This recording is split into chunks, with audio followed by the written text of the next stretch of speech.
Good afternoon. I'm going to be presenting on reducing turnover rates for our final presentation in human resources management. So to start off, what is employee turnover rate? I know our book has discussed this a few times. I wound up going with the definition that I had found from a website that I have cited at the end of the presentation.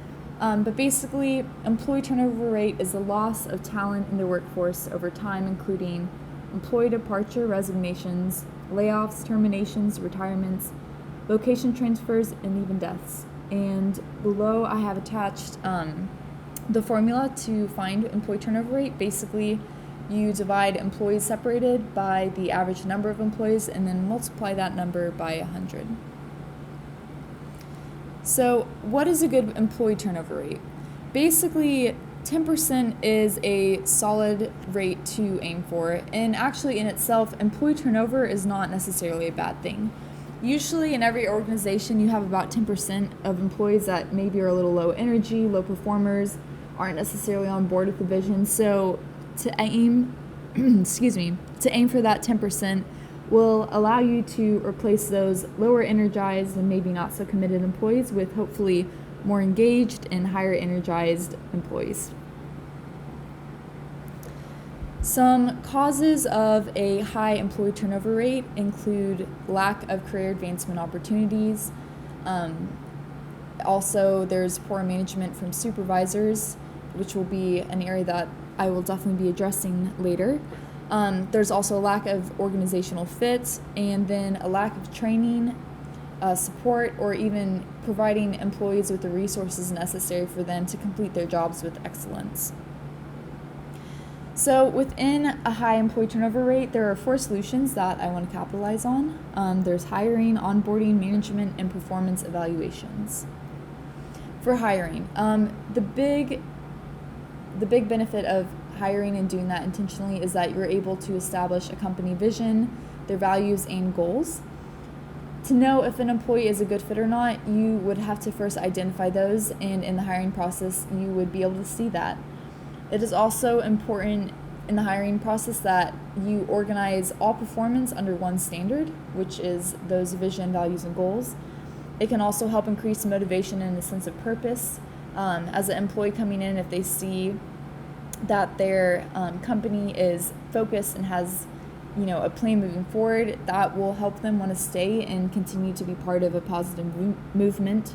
And last of all, the interview process. I know this was something that we've discussed in our books before. Basically, to create a standard interview process that is consistent with every interviewee, to be able to then compare these future employees and to really be able to know which ones are going to be the best fit for your company. Let's see if this will work for me. I am so sorry. Okay, oops. Let me see. Okay, perfect. Onboarding. This was a statistic that I thought was pretty interesting. Employees who go through a structured onboarding process are 58% more likely to stay with the organization for 3 or more years. So basically, onboarding allows you to increase employee engagement. It also really helps with new employees to feel like they're a part of a team. It is also an opportunity for the company to show interest and gratitude towards the employee and also being intentional on checking in on them. And overall, this will reassure the teams of their commitment. And by teams, I mean the employees that are working together, whether you're in a hospital setting on a separate floor from another department, or whether you're in an office building and you're working in whatever. It allows you to really be able to work together with those employees that are doing similar jobs to you, and for you all to feel valued and appreciated by the company or organization. Oh, I am so sorry. I don't know why this is doing this. Okay, gotta go back. Okay. Management. This was another statistic that I found pretty interesting. 75% of people who quit do so for a reason that managers should have seen coming but didn't.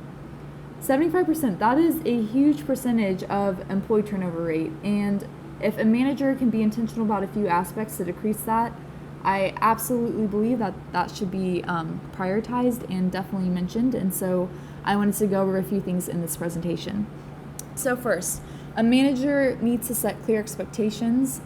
This is the first step in allowing an employee to know what is expected of them and how they can fulfill their jobs to the fullest.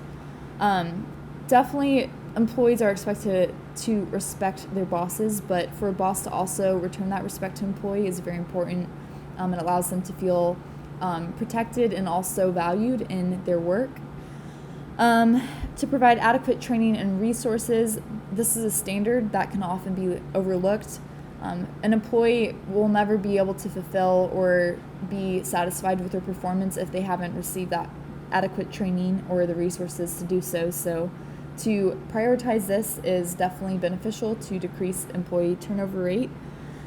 Prioritize supervisory relationships. This is definitely important for a manager or the management department to never be engaged with their employees outside of work. Does not really help an employee to feel valued or connected in a way that is deeper than just a spreadsheet or deeper than the pay or revenue that a company is making. It's very important to spend a little extra time to get to know them on a personal level. So that would be included under prioritizing supervisory relationships. Keeping promises. As the boss, follow through is very important and valued, so it is important for the boss to keep their promises and then to offer employees opportunities to show skills. This is significant because every different individual has a set of skill sets, and for them to be allowed the opportunity to show those in ways that they shine best would not only allow that employee to feel like they are a valued part of the corporation, a valued part of the organization, but also really benefit the organization in itself. Okay. I'm so sorry. Okay, last point that I wanted to go over is performance evaluations, and this is something that we've discussed in our book. But basically, self-appraisal. That is basically when an employee is able to look at their own performance and evaluate themselves, and this is also usually done in conjunction with the manager's performance appraisal. But basically, if an employee isn't able to see areas that they want improved in their work environment or areas at which they can improve their own performance, there's really no way that you can improve from that until that is first recognized. So self-appraisal is very beneficial and important. Subordinate appraisal, that is also important because a manager, as we have discussed, has a huge role in being able to prevent a high employee turnover rate. So allowing subordinates to evaluate a manager will not only allow him to receive constructive feedback, but to also be able to use his role to better benefit the employee's experience as well. Team-based appraisal, this is definitely another evaluation method that can benefit not just the individual or not just the manager, but a set of people working together. And I definitely think this would be beneficial in a healthcare setting when there are definitely many, many layers of people working together to provide care to patients, and it would allow you to evaluate all of the employees based on where they work, on what floor they are operating on, and the different needs and job requirements of those various tasks.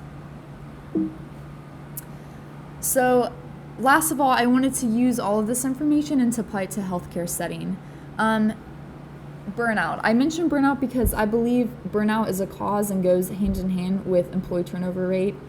And when you're wanting to decrease that high turnover rate, it's very important because if your employees are experiencing burnout, they are emotionally and physically exhausted. They will not have the motivation to provide care to your patients. So by not only losing the quality of your employee, you're losing the quality of care that your employee is providing. So by implementing these 4 points that I've mentioned, you'll be able to decrease burnout. You will also be able to provide, like I just mentioned as well, higher quality of patient care. You will be able to establish more attainable accomplishments because the team and the employees that you're working with to continue providing better care will be the same. And last of all, you will decrease the cost of administration and operational programs. Basically, you won't be having to spend all of your time and energy recruiting new employees and compensating poor experiences created by these employees that are leaving. Instead, you'll be able to focus all that time and energy into pouring into the team that you already have there that's committed and ready to make your healthcare organization a better place. And that concludes the presentation. So, I am so sorry. Okay, thank you guys so much for watching this, and I'm definitely looking forward to any feedback you all might have, and I hope that you all have a great rest of your term. Thank you.